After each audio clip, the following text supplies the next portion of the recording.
Hari ni kita tak naik CRB lah mana. Kita nak try naik ni LRT. Sebabnya saya macam ada kerinduan sikit nak naik LRT.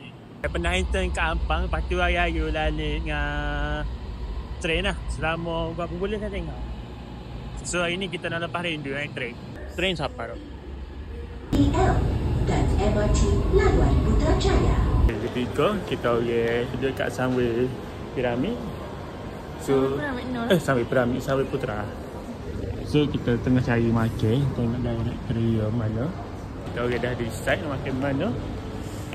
Kita akan naik ke tingkat berapa ni? Tingkat 2 ke apa? Level 2. Ayam penyet best. Luar dulu juga.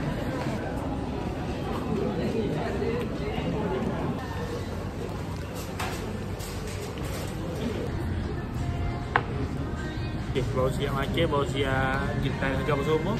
So, lalu kita akan tunggu klien nak mari dari pukul 4.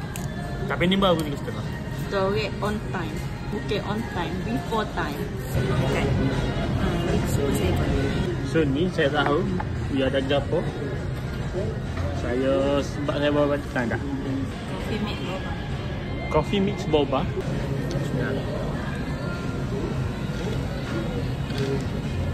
Sedap habis. Mungkin try. Tapi ada boba ya? Tapi saya rangkai boba je. I want. You want? Video. I already record.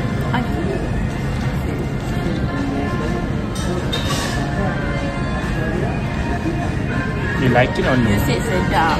For me sedap because it's coffee.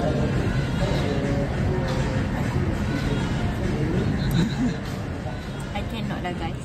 Because it's coffee. Tapi dia creamy. Tapi jangan tanya apa baca tu ni. Memang kita orang rainbow. Macam ni lah. Pakai gini. Asal kita tahu sudah.